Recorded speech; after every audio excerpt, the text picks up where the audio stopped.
বিগত ২০ বছরে রাজনৈতিক আলোচনার আসরে উত্তর মেরুর আর্কটিক অঞ্চল বারবার উঠে এসেছে। বরফ গলার হার বৃদ্ধি পাওয়ায় নতুন নৌপথ উন্মোচনের সম্ভাবনা তুলে ধরে লেখা হয়েছে অসংখ্য প্রতিবেদন। বৈশ্বিক অর্থনীতির বৃহৎ শক্তিগুলোর মধ্যে প্রতিযোগিতার নতুন দ্বার উন্মুক্ত হচ্ছে এই অঞ্চলে। ধারণা করা হচ্ছে সুয়েজ খালের বিকল্প হিসেবে কাজ করবে আর রাশিয়ার কৌশলগত ক্ষমতা বৃদ্ধি করবে এই নতুন নৌপথ। ওয়ালটন বিএলডিসি ফ্যান, খরচ বাঁচে 65% পর্যন্ত। ওয়ালটন বিএলডিসি ফ্যান ছড়ায় স্বস্তির সবুজ হাওয়া। বছরের কোন সময়টায় অবধারিত পথে বরফের পরিমাণ কম থাকবে তা জেনে যোগাযোগ ব্যবস্থার নকশাও তৈরি করা হচ্ছে। গবেষকদের মতে ২০৩০ সাল নাগাদ বরফের পরিমাণ হ্রাস পেয়ে ১২ মাস ব্যাপী ব্যবহারযোগ্য পথ উন্মোচিত হবে। তাহলে বলা যায় নিকট ভবিষ্যতে পূর্বাঞ্চলে প্রভাবশালী শক্তি হিসেবে রাশিয়ার পুনরুত্থান ঘটতে চলেছে। জলবায়ু পরিবর্তন বা নৌ পরিবহনের নতুন পথ আবিষ্কার নয়, বরং আর্কটিক অঞ্চলে রাশিয়ার কর্মতৎপরতাই মূলত বিশ্বের অন্যান্য শক্তিধর রাষ্ট্রকে এই অঞ্চলের প্রতি আগ্রহী করে তুলেছে। ৩ বছর ধরে চলমান ইউক্রেন যুদ্ধ রাশিয়ার বৈদেশিক নীতিতে আগ্রাসী মনোভাবের উদ্রেক ঘটিয়েছে। উত্তর মেরু অঞ্চলে আধিপত্য বিস্তারের জন্য রাশিয়া এখন দৃঢ় প্রতিজ্ঞ। আর রাশিয়ার পাশাপাশি আরও এক পরাশক্তি এই অঞ্চলে নিজের নিয়ন্ত্রণ প্রতিষ্ঠার আকাঙ্ক্ষা প্রকাশ করছে, আর সেই দেশটি হলো চীন।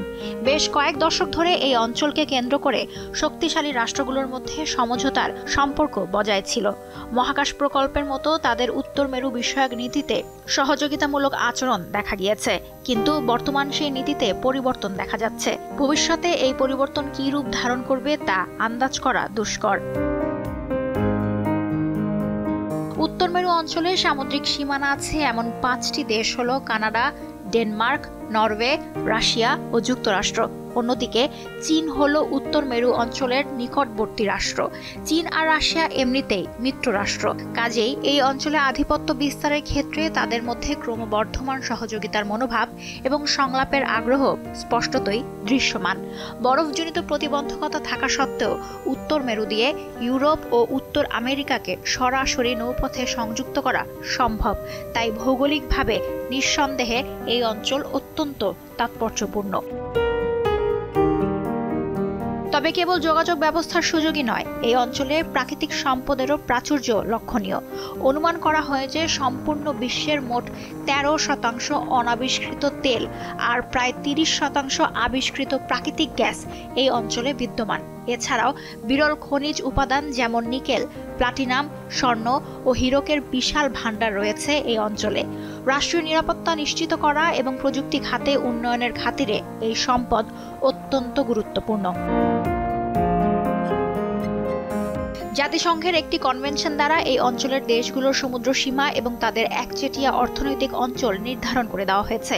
তবে রাশিয়া ও কানাডার মতো কিছু দেশ জাতিসংঘের কাছে ভূতাত্ত্বিক প্রমাণের ভিত্তিতে নির্দিষ্ট কিছু অঞ্চলের ওপর অতিরিক্ত নিয়ন্ত্রণের দাবি উত্থাপন করেছে।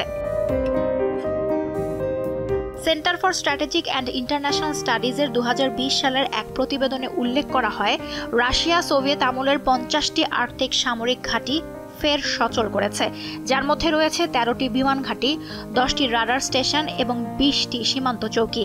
অন্যান্য সূত্র থেকে জানা যায়, মস্কো নতুন হাইপারসনিক ক্ষেপণাস্ত্র এবং বিশেষ সামরিক ব্রিগেড মোতায়েন করেছে। উপরন্তু রাশিয়া বিশ্বের বৃহত্তম বরফভেদী নৌবহরের অধিকারী, যার মধ্যে পারমাণবিক শক্তিচালিত জাহাজও রয়েছে। চীনও বরফভেদী জাহাজ মোতায়েন করেছে এবং বৈজ্ঞানিক গবেষণা কেন্দ্র প্রতিষ্ঠা করেছে। চীনা সরকার রাশিয়ার সঙ্গে অর্থনৈতিক অংশীদারিত্ব নিশ্চিত করার মাধ্যমে আর্কটিক অঞ্চলে নিজেদের প্রভাব বিস্তার করে চলেছে। তবে চীনের মহাকাশ প্রকল্পের মতো এই প্রকল্প দ্বৈত উপযোগী হয়ে উঠতে পারে। আর্কটিক অঞ্চলের পরিকাঠামো এবং নৌবহর পরবর্তী সময়ে সামরিক রূপ ধারণ করতে পারে বলে আশঙ্কা করছেন বিশেষজ্ঞরা। গ্রিনল্যান্ডকে নিয়ে মার্কিন প্রেসিডেন্ট ডোনাল্ড ট্রাম্পের আগ্রহের একটি মূল কারণ এটি। রাশিয়া চীন জোটের মোকাবিলা করা কেবল ইউরোপের পক্ষে সম্ভব নয়। বেইজিং আর মস্কোর মধ্যে আর্কটিক এলাকা ভিত্তিক কোনো চুক্তি স্বাক্ষরিত হলে এই অঞ্চলের ভবিষ্যৎ নির্ধারণের দায়িত্ব এককভাবে তাদের হাতে চলে যাবে। গ্রিনল্যান্ডকে নিয়ে ট্রাম্পের পরিকল্পনা পছন্দ না হলেও ডেনমার্ক ও ইউরোপ এ বিষয়ে অবগত যে রাশিয়া চীন জোটকে প্রতিহত করতে তাদের অবশ্যই যুক্তরাষ্ট্রের সহযোগিতা প্রয়োজন। সামরিক দৃষ্টিকোণ থেকে বিচার করলে যুক্তরাষ্ট্রের সবচেয়ে বড় কৌশলগত সুবিধাগুলোর একটি হলো এর ভূখণ্ড কখনো বহিরাগত আক্রমণের শিকার হয়নি। তাই দুটি বিশ্বযুদ্ধেই যুক্তরাষ্ট্র ইউরোপকে পর্যাপ্ত সাহায্য পাঠাতে সমর্থ হয়েছে। প্রয়োজন অনুযায়ী বিভিন্ন সময়ে অন্য দেশের ওপর যুদ্ধ পরিচালনা করতে সক্ষম হয়েছে। তবে উত্তর মেরু অঞ্চল, রাশিয়া আর চীনের সামরিক উপস্থিতি বৃদ্ধি পেলে যুক্তরাষ্ট্রের এই কৌশলগত সুবিধা ক্ষুণ্ণ হতে পারে। সর্বাত্মক যুদ্ধ পরিস্থিতিতে প্রতিপক্ষ যুক্তরাষ্ট্রের উত্তর সীমান্ত দিয়ে তার ভূখণ্ডে প্রবেশ করতে পারে। আবার একই পদ্ধতি যুক্তরাষ্ট্রের দক্ষিণ সীমান্তেও প্রয়োগ করা যেতে পারে। এজন্য পানামা খালের ওপর নিয়ন্ত্রণ পুনঃপ্রতিষ্ঠায় প্রেসিডেন্ট ট্রাম্প বরাবরই আগ্রহ প্রকাশ করে আসছেন।